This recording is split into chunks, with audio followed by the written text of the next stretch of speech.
Sancionada pelo presidente Michel Temer, a reforma trabalhista passará a valer daqui a alguns meses. O eixo central da proposta é permitir que as negociações entre empresas e empregados ou entre sindicatos e empregados tenham um valor legal, o chamado o acordado sobre o legislado. Mas tem muitas outras alterações que merecem serem esclarecidas. É por isso que o Estúdio 4 desta semana tem o propósito de tirar dúvidas sobre a legislação. Estão no programa de hoje o professor da Faculdade de Direito da UPF na área trabalhista, Paulo Henrique Schneider, o membro da diretoria do Sindicato dos Bancários de Passo Fundo, Nelson Fazenda, a presidente da Comissão da Mulher Advogada da OAB, subseção de Passo Fundo, Maiaja Franklin de Freitas, e o vice-presidente da ACISA de Passo Fundo, Marco Matos.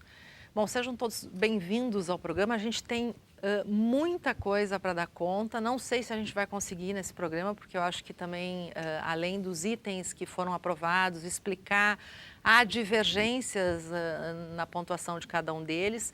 Mas para começar o programa, eu queria ver a impressão de vocês a respeito da reforma trabalhista. O que cada um de vocês pensa a respeito dessa reforma? Vou começar pelo professor Paulo. Olá, obrigado pelo convite.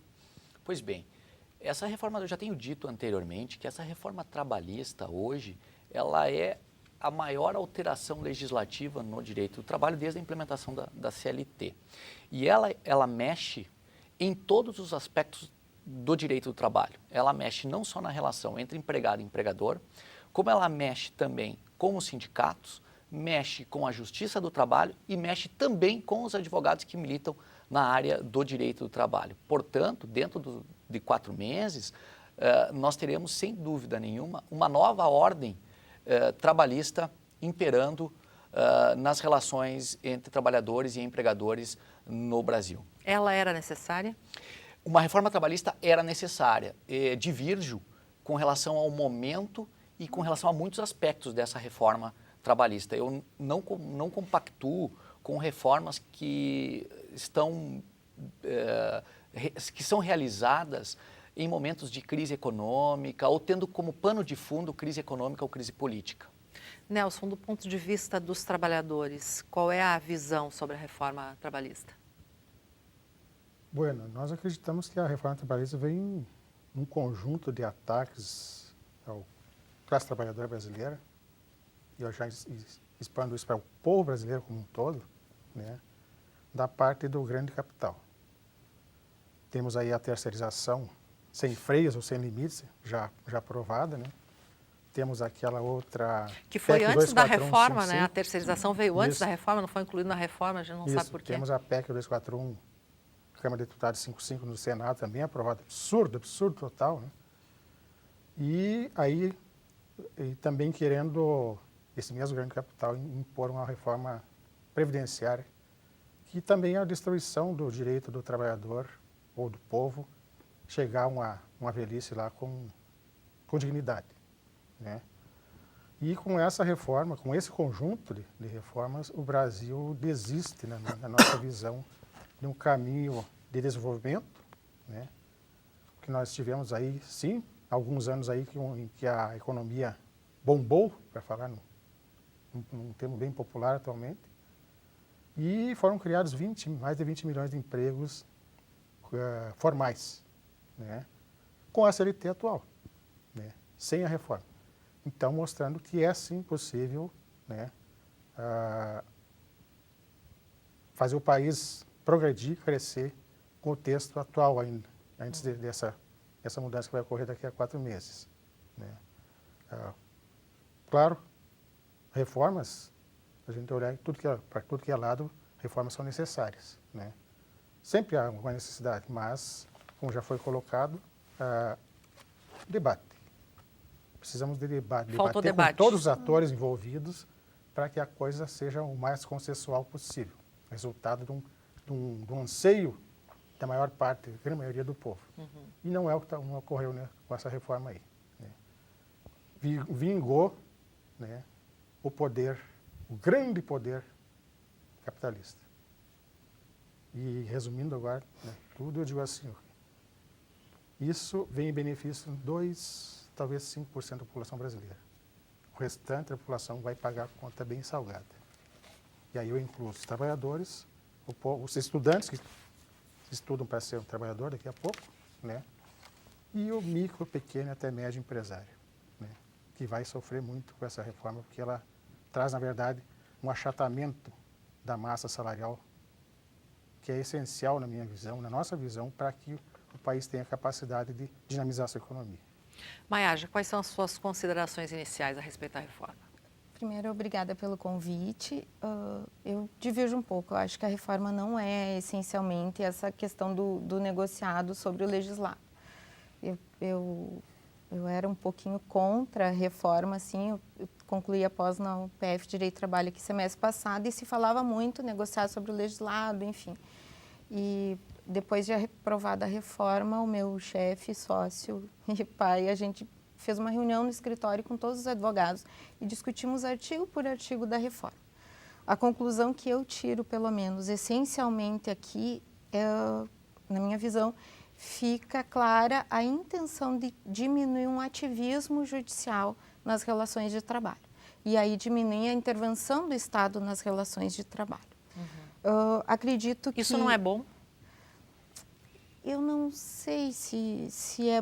Seria bom assim, ó, se nós tivéssemos, como o professor Paulo falou, um outro momento político que não se discutisse, sem entrar na questão política, mas que não se discutisse a legitimidade do governo federal atual, primeiramente. Em segundo, que essa alteração trabalhista passasse por um filtro constitucional. Porque o que acontece? Vários dispositivos aqui já se discute, o Ministério Público do Trabalho já está enunciando que vai entrar com ações diretas de inconstitucionalidade. Isso causa uma insegurança jurídica maior. Porque do lado do empregado, ele está ali, ele não sabe. Mas do lado do empregador, que para mim, pelo menos, eu trabalho no escritório eminentemente empregador. Para o empregador, esse ativismo judicial, ele causa uma instabilidade e uma insegurança muito grande, de fato. Porque nós vimos o TST, por exemplo, legislando e ele não tem uma competência constitucional para legislar. A competência dele é para julgar. Né? Então, nesse sentido, eu não vejo a legislação... Legislando no sentido de que ele interpreta... Ele interpreta, edita súmulas, orientações jurisprudenciais... E aí passa a valer aquilo. Que passam a valer, sobre o texto legal, inclusive. Então, isso é um problema num Estado democrático de direito. É toda uma conjuntura. Na minha visão, isso não vai trazer a segurança jurídica que o empregador buscava, que o empregador estava esperando, né? A questão do negociado sobre o legislado. Essa semana nós estivemos em Porto Alegre discutindo numa empresa com grupos de advogados dessa empresa. E lá pelas tantas, um advogado de uma grande banca de Porto Alegre disse para o meu colega: Freitas, a questão é que a reforma é o legislado, é o negociado sobre o legislado e acabou. Não é, porque muitas coisas vão chegar no judiciário e isso vai barrar. Na verdade, eu acho que a gente tem que ter uma visão muito mais ampla do que essa visão simplista, né? Eu acredito que se de um lado ela parece ter sido boa para o empregador, porque ela vai trazer muita insegurança, né? E nesse sentido, o que o professor Paulo falou é muito verdade. O advogado que trabalha, a advogada que trabalha para a empresa, vai ter que ter muito cuidado. Vai ter que ter muito cuidado. Porque o empresário vem para nós e diz assim, mas está na lei. Por que eu não posso fazer? Está na lei. Só um pouquinho. Está na lei. Mas a lei tem toda essa questão de uma filtragem constitucional. Sim. E até mesmo da legalidade ou não do momento em que ela foi promulgada e por quem ela foi promulgada. Então, eu acredito que uma reforma era necessária? Sim, era necessária. As relações de trabalho mudaram, evoluíram muito desde a CLT. Por certo, muitos pontos da CLT são adequados e não estão defasados. Mas a forma como foi feita, eu acredito que ela vai trazer muita insegurança. Mais problema do que resultados. Exatamente. Bom, do ponto de vista dos empresários, Marcos, você que é vice-presidente da CISA, os empresários estavam alegando que a reforma era necessária para gerar empregos. Agora ela está aí, sancionada. Você acha que isso vai ser possível? Inicialmente, muito obrigado pela oportunidade de participar. Prazer participar com essa banca com essa mesa tão distinta.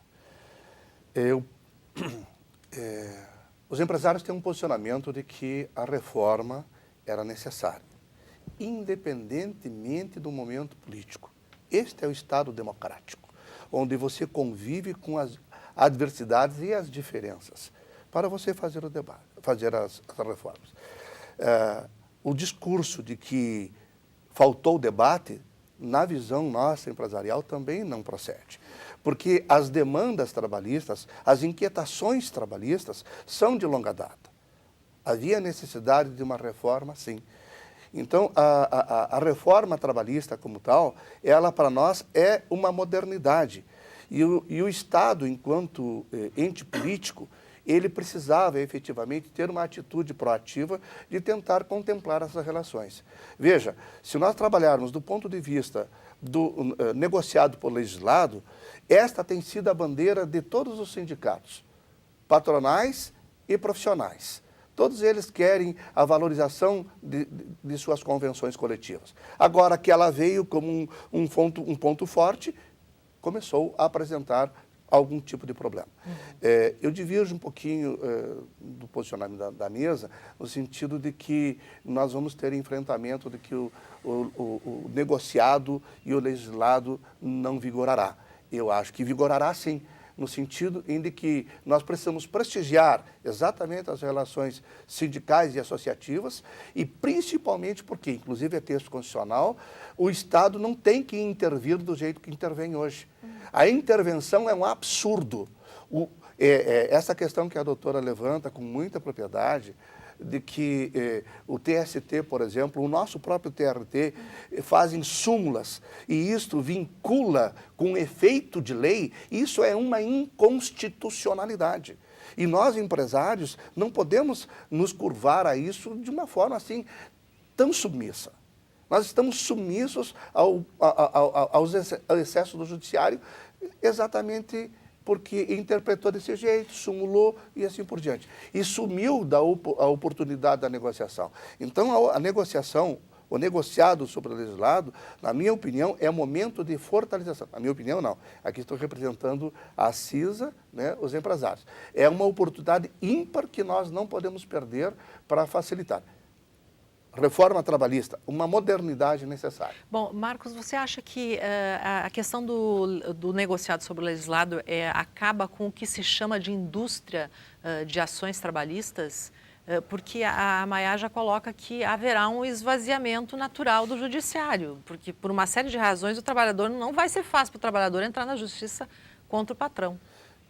Eu acho um pouco precoce esta conclusão. Eu avalio que os sindicatos todos vão precisar reciclar-se enquanto conceitos de negociação, enquanto postura, e os sindicatos que efetivamente tiverem a representatividade, esses sim vigorarão.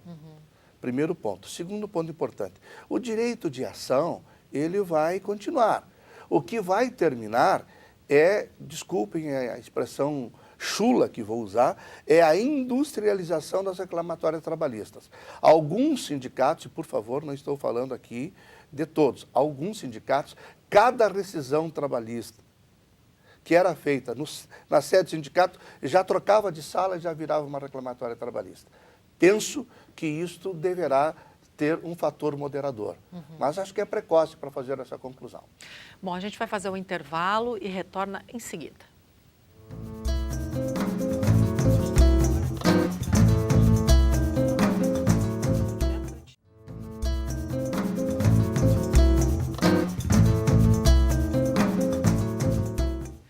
O que mudou com a reforma trabalhista no centro do debate do programa desta semana aqui na UPF TV. Bom, aproveitando já a deixa do Marcos, eu vou direto para o Nelson pelo seguinte, Nelson. Por quê? Com a nova reforma, homologação de rescisão pelo sindicato deixa de ser obrigatório para quem tem mais de um ano de casa. A princípio, até então, era para quem tinha apenas um ano, até um ano. Demissão em massa não precisará mais ter a concordância do sindicato.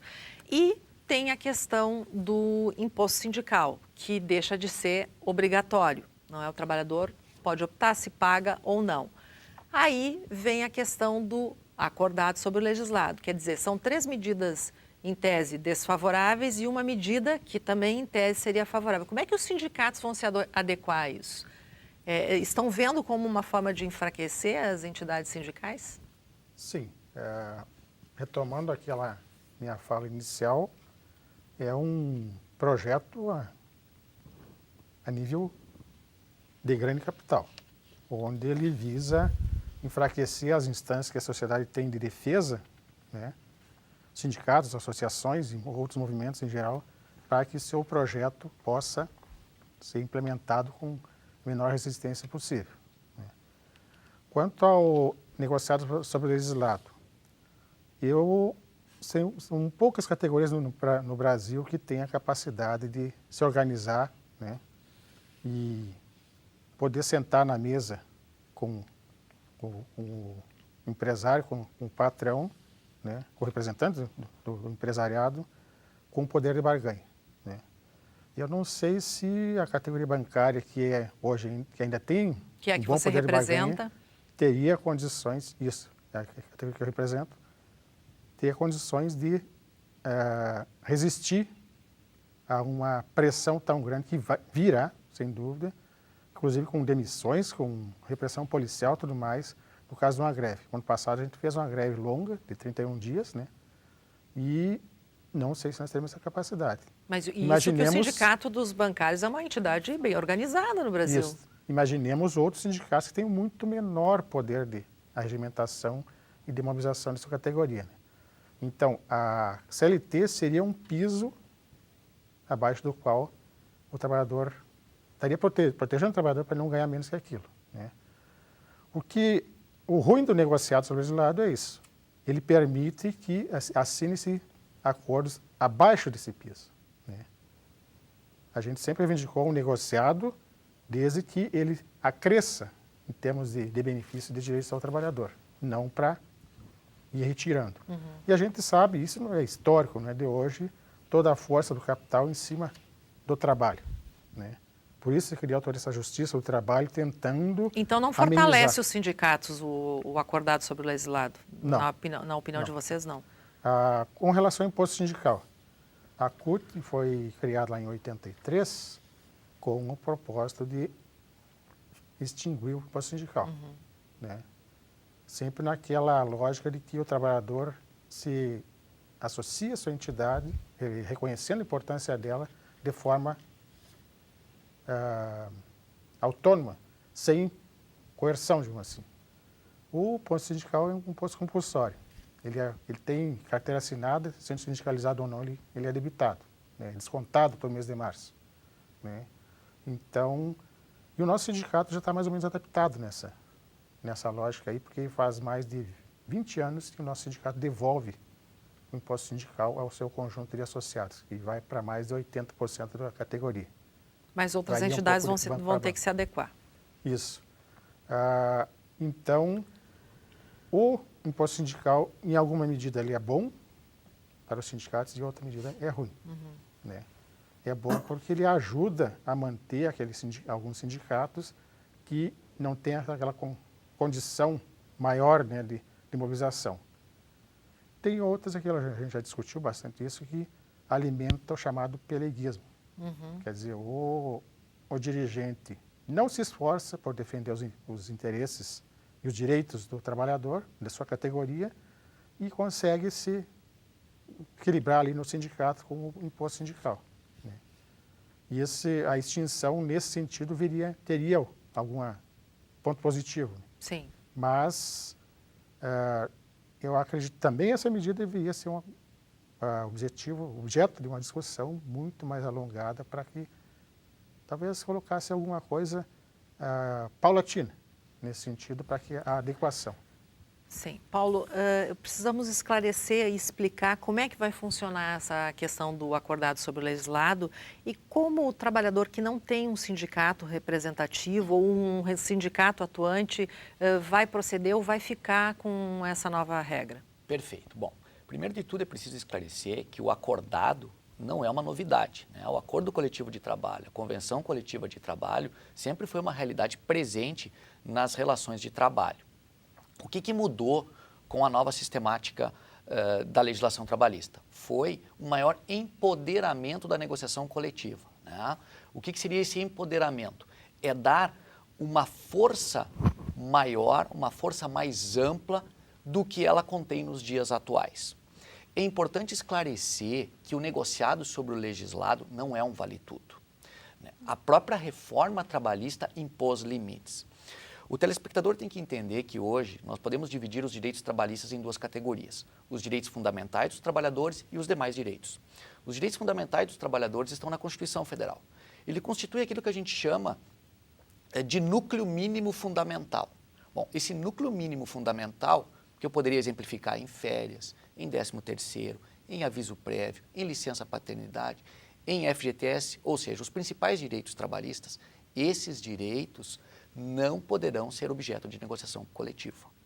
Então, quando se fala que a negociação coletiva vai aniquilar os direitos trabalhistas, não é verdade, né? A nova sistemática legislativa ela é muito clara com relação ao que pode e o que não pode ser negociado.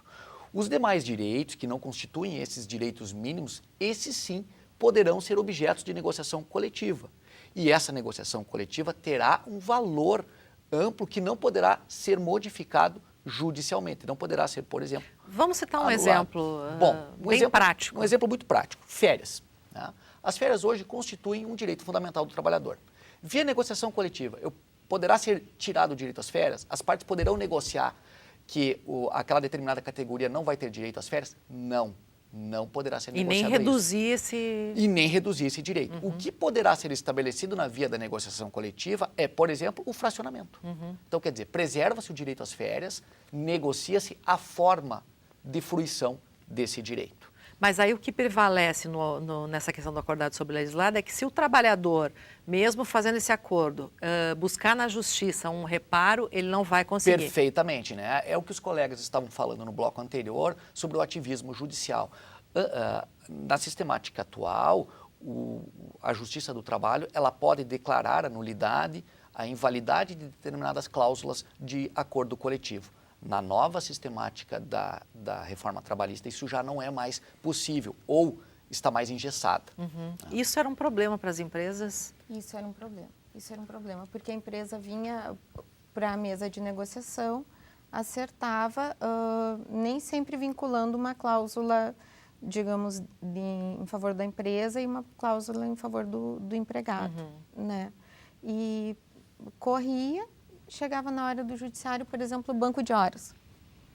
Pede a nulidade da cláusula de banco de horas pela descaracterização no exercício da atividade. O judiciário vinha, dependendo da visão do juiz, declarava nula naquele processo ou não. E daí a gente tinha aquela situação, esse reclamante... Mas aí também havia uma insegurança jurídica, me parece, Mayage.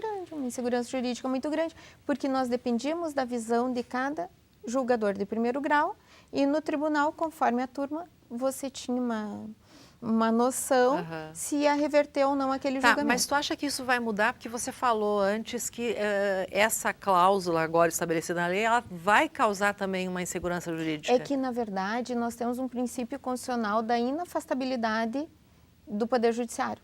Então, do acesso à justiça. Grosseiramente, a gente fala muito do acesso à justiça. Então, assim, realmente... Há todo um empoderamento, gostei muito dessa expressão, Paulo, há todo o empoderamento da negociação coletiva. Mas na hora de botar isso na reforma, no meu sentir e respeito todos os posicionamentos... Você acha que os tribunais podem interpretar diferente? Não, a questão não é que possam interpretar diferente, mas a questão é que isso fatalmente pode ser ponto de uma ação de direito de constitucionalidade. Porque há o direito fundamental de cada cidadão buscar em juízo o reconhecimento de uma lesão ao seu direito. E daí nós caímos no velho problema temos hoje. Quer dizer, não mudou o problema, então. Então, assim, acredito que não foi dado um adequado tratamento a isso. Porque, sim, hoje em dia a partir de 11 de novembro, o negociado sobre o legislado. Qual é o problema? Esse artigo 8º, parágrafo 1º da redação da nova lei 13.467, é que ele engessa o Poder Judiciário e nós temos um direito fundamental, que não pode se sobrepor à lei.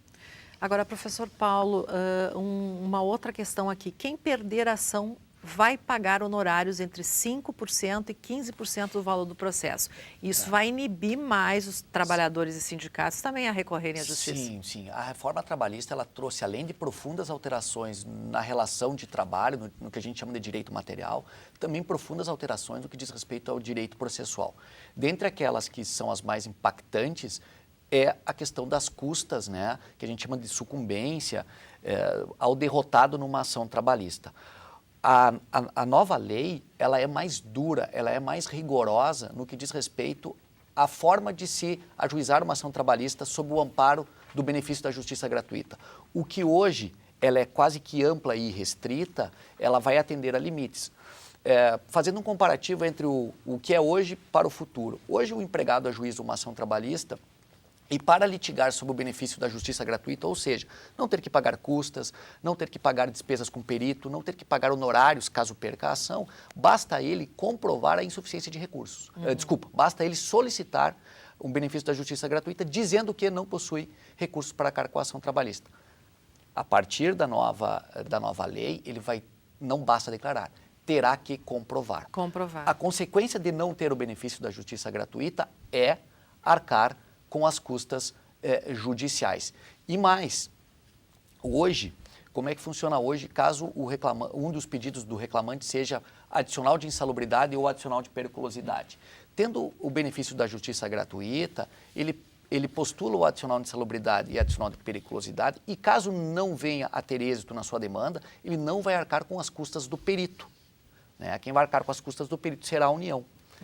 A partir da nova lei, mesmo tendo o benefício da justiça gratuita, ela não vai abranger as custas de uma perícia judicial. Então, caso ele seja derrotado numa postulação de adicional de insalubridade e periculosidade, ele vai ter que arcar com as custas do perito, mesmo tendo o benefício da justiça gratuita. Isto sim, a gente tem entendido como um fator de inibição de pretensões temerárias, né? Então, assim, se o empregado tiver alguma dúvida ou já tiver um posicionamento consolidado da jurisprudência acerca de uma determinada situação como sendo insalubre ou não sendo insalubre, o empregado que hoje acaba postulando porque não tem risco, ele vai deixar de postular. Quer dizer, ele só vai pedido. Entrar com absoluta certeza de que ele realmente tem aquele direito perdido. A tendência é essa. A tendência é essa. Embora, alguns juízes já tenham feito isso.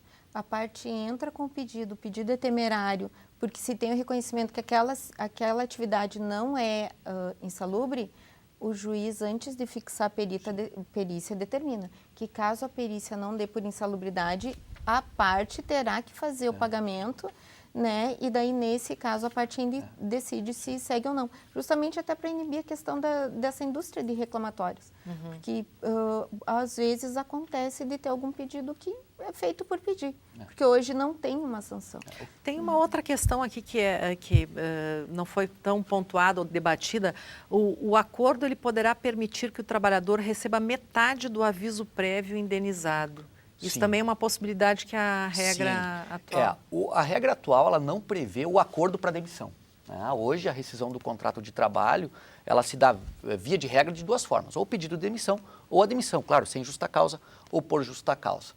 Não se tem a figura do acordo, né? Quer dizer, a estipulação por iniciativa das partes da rescisão do contrato de trabalho. A partir da nova lei, há a possibilidade das partes acordarem a rescisão do contrato de trabalho. E aí as verbas, a indenização, no caso, será devida pela metade, já que as partes dividirão, via de regra, os custos da rescisão do contrato de trabalho. Essa é uma novidade da nova lei. E eu vou querer saber também, mas no próximo bloco, em que circunstâncias o trabalhador, depois de sair de uma empresa, não pode mais entrar na justiça. A gente vai fazer um intervalinho e já retorna.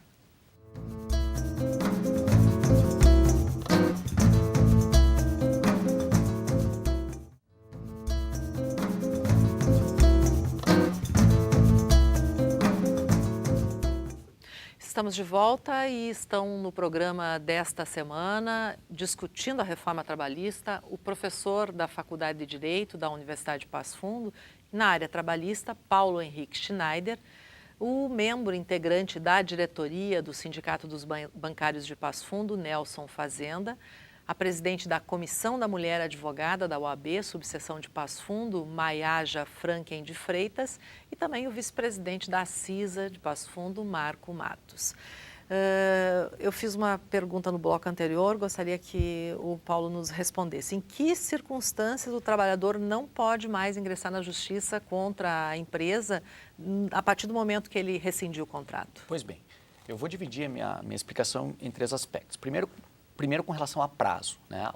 Os prazos se mantêm, não há novidade com relação a isso. Então, ou seja, a partir da extinção do contrato de trabalho, o empregado continua tendo o prazo de 2 anos para ingressar com uma ação trabalhista, podendo pleitear os últimos 5 anos a contar do ajuizamento da demanda. Isso se mantém, isso não há alteração alguma.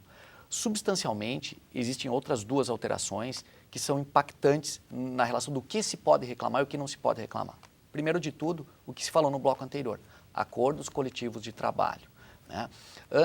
Hoje, o empregado pode discutir cláusulas de negociação coletiva, das quais ele pode pretender a nulidade ou a invalidade de determinada cláusula. Um exemplo, se ele entender que um acordo coletivo de trabalho é prejudicial se comparado a uma convenção coletiva de trabalho, ele pode declarar a invalidade de determinada cláusula e pleitear o direito previsto na convenção coletiva por ser mais benéfico. Na nova ordem legal, isso não será mais possível, porque o acordo coletivo de trabalho terá prevalência sobre a convenção coletiva de trabalho. Então, essa situação não poderá mais ser pleiteada na Justiça do Trabalho. E uma outra ferramenta criada pela nova legislação é a figura do acordo para quitação de relação de trabalho. Então, hoje não existe uma ferramenta das partes procurarem a Justiça do Trabalho para homologar um acordo.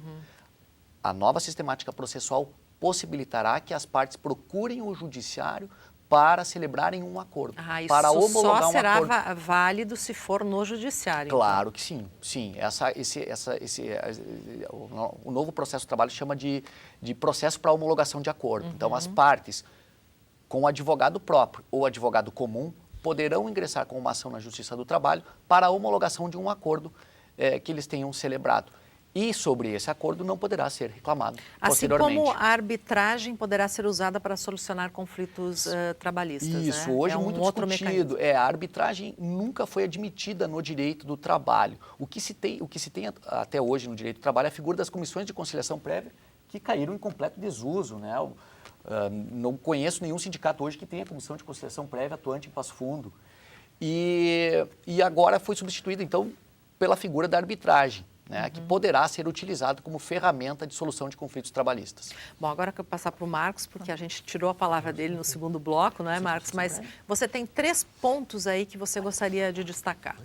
Eu gostaria de retomar a fala do Dr. Paulo a respeito do empoderamento das convenções coletivas. Por que eu quero retomar isso? Exatamente porque, veja assim, se ela se sobrepõe à norma, ela só vai deixar de perder esse empoderamento numa eventual ação direta de inconstitucionalidade. Que a Maiaja já está dizendo que pode acontecer. Levantou.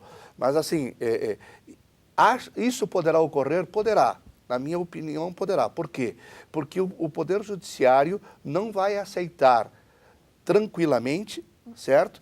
A sua capacidade de legislar por essas súmulas que eu pessoalmente tenho lá as minhas restrições, tá bem?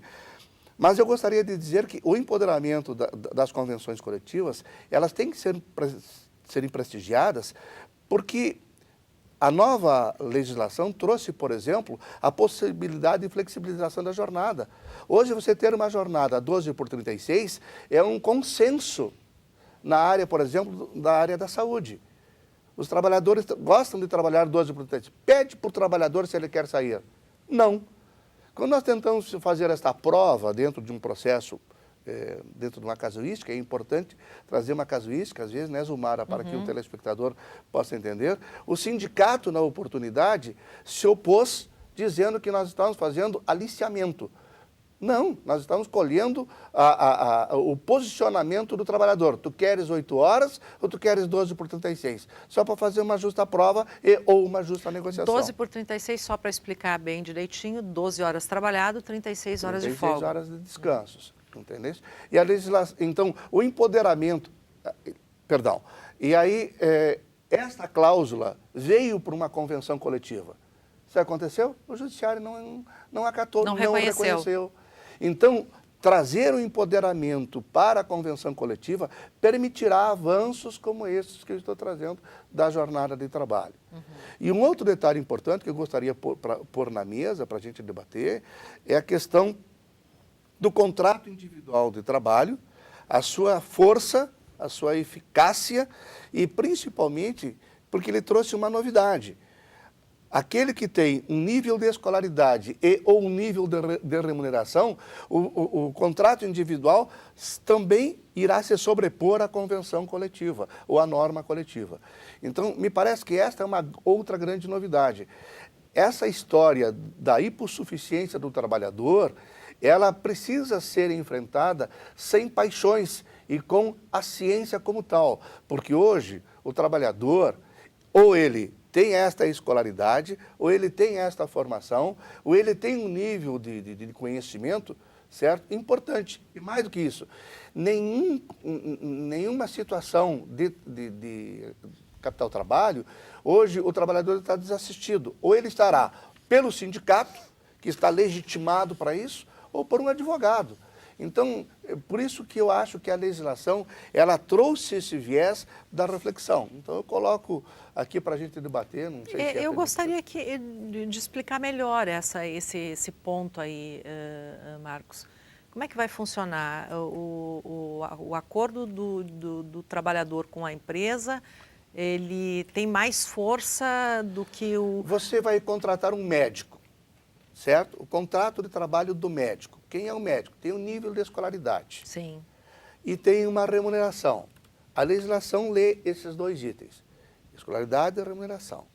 Aí, na convenção coletiva, tu tem um regramento, não daquelas cláusulas pétreas que o doutor bem levantou. Tem um regramento.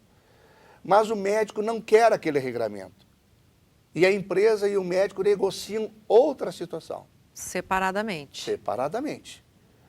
Prevalecerá a convenção coletiva ou prevalecerá o acordo individual? Pela legislação, o acordo individual. O acordo individual. É esta a questão que eu estou Nesse aspecto, Fazenda, prevalecendo o acordo individual, qual é a consideração dos trabalhadores?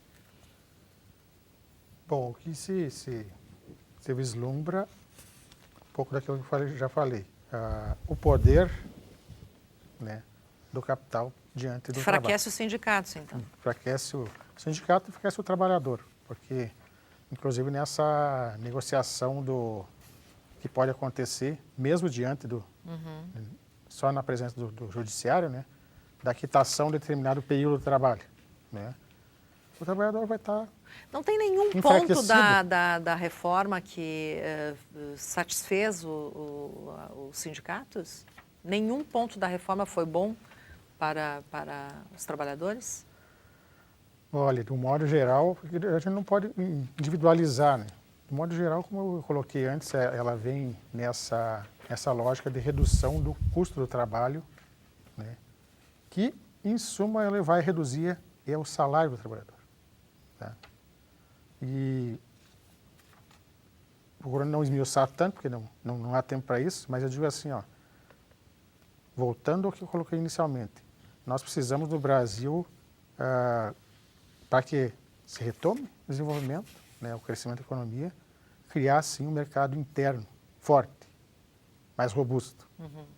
Para isso precisa ter massa salarial maior, mais robusta.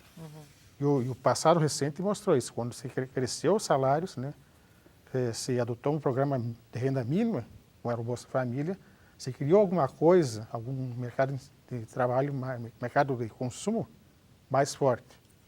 E isso trouxe, o país chegou a crescer 7,5%. Né?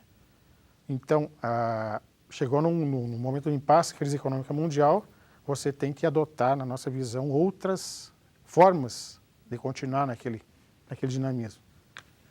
Por exemplo, a questão dos tributos, impostos, né? Uma reforma tributária que, para a nossa visão, é muito mais importante que a trabalhista. Né? Não que não houvesse necessidade de mexer em alguns pontos da questão trabalhista. Ressaltando, a da CLT original, que tem 70 e tantos anos de idade, apenas 10% do total dos seus ativos não foram mexidos ainda. Então, não é verdadeiro aquele discurso Que foi uma divulgou reforma. bastante, que é a retrógrada de 70 anos. Não é verdadeiro esse discurso. Então, essa retomada desse crescimento, nossa visão passaria por outras questões. Por exemplo, também, que eu estava lendo um Ladislau Dalbor, professor de economia na PUC, ele diz assim, no Brasil, uma transação a crédito, a operadora leva 5%, a débito leva 2,5%. Na França, essa transação a operadora leva 0,36%. Então, aí que eu invocaria o conjunto de micro, pequeno e médio empresários, né, temos que mudar isso. O primeiro mundo está nos mostrando como é que tem que ser. Né? Então, estamos enriquecendo as operadoras, né, em detrimento de um crédito mais barato que dinamizaria Mas esse o consumo. seria um outro assunto, né, para um outro Isso. debate. Eu digo assim, na alternativas, eu digo assim, Sim. ao invés de simplesmente você vir baixar a massa salarial, como falei, em prejuízo do conjunto da população brasileira, 90 e tantos %, como eu falei antes. Bom, para a gente encerrar, assim, Maiaja, queria saber de ti quais são os pontos que você acredita que modernizaram ou que podem modernizar a relação de trabalho. Tá, a questão que o Dr. Marco falou do contrato individual de trabalho para pessoas com um nível superior e que ganha até no mínimo, né, 2 vezes o valor do teto da Previdência, em torno de 10, 11 mil reais, mais ou menos. Essa eu acredito que seja uma alteração importante.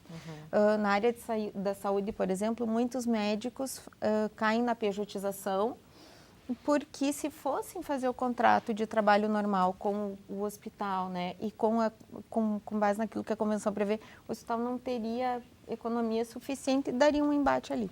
Acredito que isso seja uma alteração importante. Acredito que a gente tem que cuidar da questão da quitação anual. A quitação anual de verbas é quanto a valores recebidos.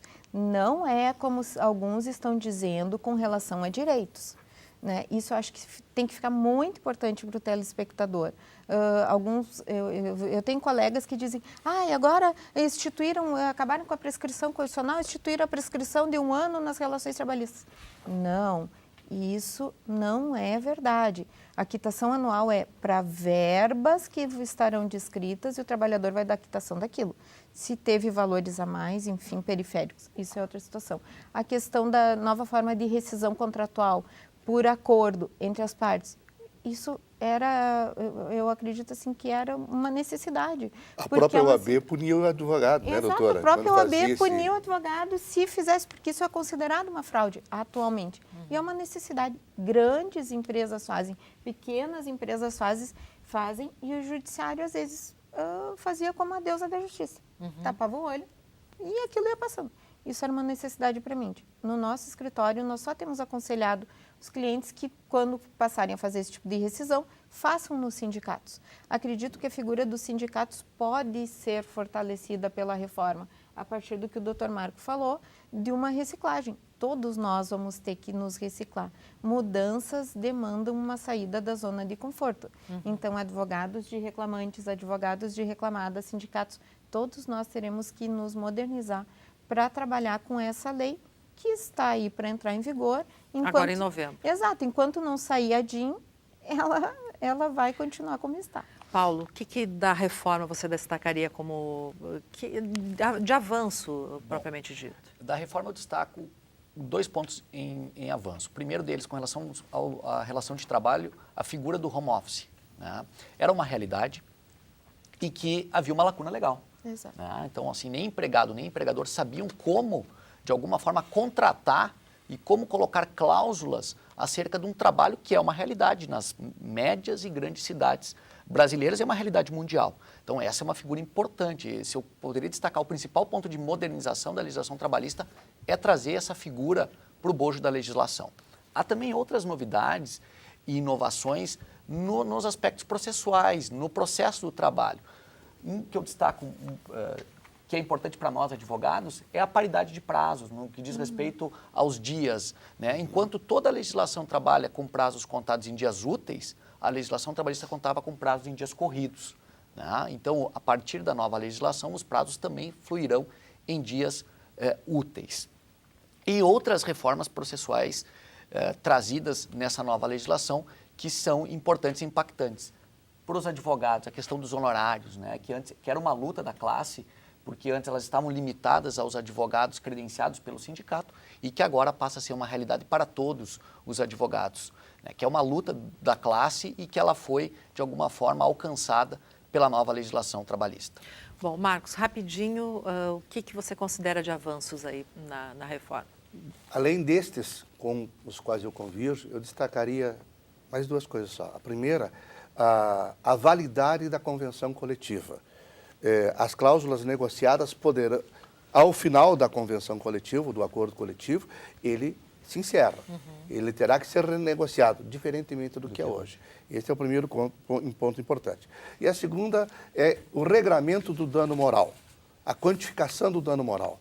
Nós experimentávamos as situações mais diferentes possíveis. Hoje, o dano moral, até do ponto de vista da quantificação, está estabelecido. Acho que essa é uma novidade que a gente também tem que apreciar e debater. Tá certo. Gostaria de agradecer a presença de todos vocês. O Estúdio 4 fica por aqui e a gente volta na próxima semana, sempre debatendo um tema importante para a comunidade. Até lá.